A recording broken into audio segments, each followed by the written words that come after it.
નવરાત્રિના ત્રીજા નોરતે માતા ચંદ્રઘંટાની પૂજા વિધિ થાય છે.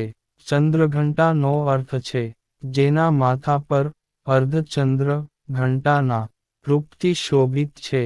શાસ્ત્રોના અનુસાર ચંદ્રમા શીતળતા અને શુભ પ્રકાશનું પ્રતીક માનવામાં આવે છે. આ જ કારણે માતા દુર્ગા ના ત્રીજા સ્વરૂપને ચંદ્રઘંટા કહેવામાં આવે છે. માતાના ગળામાં સફેદ ફૂલોની માળા શોભે છે અને દેવી દુર્ગા ના આ સ્વરૂપને વાઘની સવારી છે. ચંદ્રઘંટા માતાની 10 ભુજાઓ છે. માતા ભગવતીનું આ સ્વરૂપનું સાહસ અને વીરતાનો અહેસાસ કરાવે છે. આ માતા પાર્વતીનું રૌદ્ર રૂપ માનવામાં આવે છે. ચાલો જાણીએ ચંદ્રઘંટા માતાની આરતી, પૂજન વિધિ અને મંત્ર. શાસ્ત્રો અનુસાર માતા ચંદ્રઘંટા ની સવારી વાઘ પર હોય છે. માતાના 10 હાથ જેમાં કમળ અને કમંડલ ઉપરાંત અસ્ત્ર શસ્ત્ર પણ હોય છે. આ સાથે એક હાથમાં અર્ધચંદ્ર ધારણ કરેલો છે.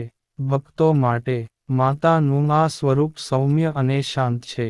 માતા ચંદ્રઘંટાને કેસરની ખીર અથવા દૂધ માંગથી બનેલી મીઠાઈનો ભોગ લગાવવો શુભ માનવામાં આવે છે.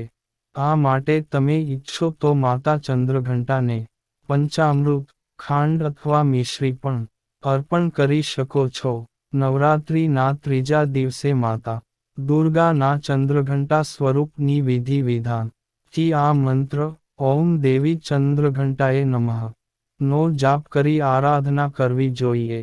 ત્યારબાદ માતા ચંદ્રઘંટાને સિંદૂર, ચોખા, અગરબત્તી, ધૂપ, પુષ્પ વગેરે અર્પિત કરો. તમે દેવી માંગને ચમેલીનું ફૂલ અથવા કોઈ પણ લાલ ફૂલ અર્પિત કરી શકો છો.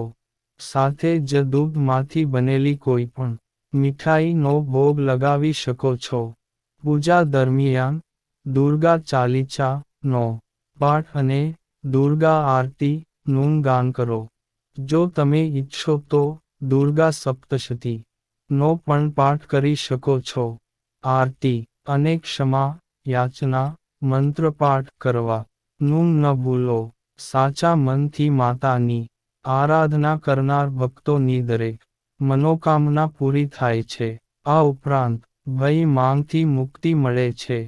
પૌરાણિક કથાઓ અનુસાર જ્યારે મહિષાસુરે ત્રણેય લોકોમાં આતંક મચાવવાનું શરૂ કર્યું હતું ત્યારે બધા દેવતાઓ બ્રહ્મા, વિષ્ણુ અને મહેશ ત્રણેય દેવો પાસે મદદ માંગવા માટે ગયા હતા. દેવતાઓની વાતને સાંભળ્યા પછી ત્રણેય દેવો ખૂબ જ ક્રોધિત થયા હતા. ક્રોધના કારણે ત્રણેય દેવના મુખમાંથી જે ઉર્જા ઉત્પન્ન થઈ તેણે એક દેવી નું સ્વરૂપ ધારણ થયું અને દેવીને ભગવાન શંકરે પોતાનું ત્રિશૂલ અને ભગવાન વિષ્ણુએ પોતાનું ચક્ર પ્રદાન કર્યું હતું. આ પ્રકારે બધા દેવતાઓએ પોતાના અસ્ત્રો સોંપ્યા હતા. દેવરાજ ઇન્દ્ર એ દેવી ને એક ઘંટ આપ્યો હતો. ત્યારબાદ માતા ચંદ્રઘંટા મહિષાસુરનો વધ કરવા માટે પહોંચી ગયા હતા. મહિષાસુરનો વધ કરવા માટે દેવતાઓએ માતા નો ધન્યવાદ કર્યો હતો અને દેવતાઓને મહિષાસુરના આતંકથી મુક્તિ મળી હતી. યા દેવી સર્વભૂતેષુ માં ચંદ્રઘંટા રૂપેણ સંસ્થિતા નમઃસ્તસ્યૈ નમઃસ્તસ્યૈ નમઃસ્તસ્યૈ નમો નમઃ. ઉપાસનાનું મહત્વ. માતા ચંદ્રઘંટા ની કૃપાથી સાધકના બધા પાપો અને અવરોધો દૂર થાય છે. માતા ચંદ્રઘંટાની કૃપાથી સાધક બળવાન અને નિર્ભય બને છે. માતા ચંદ્રઘંટા પણ તેમની પૂજા વીરતા અને નિર્ભયતા સાથે નમ્રતા અને નમ્રતાના વિકાસથી ચહેરો, આંખો અને આખા શરીરનો વિકાસ કરે છે. માતા ચંદ્રઘંટાની પૂજા કરવાથી માણસને તમામ દુન્યવી વેદનાઓથી મુક્તિ મળે છે.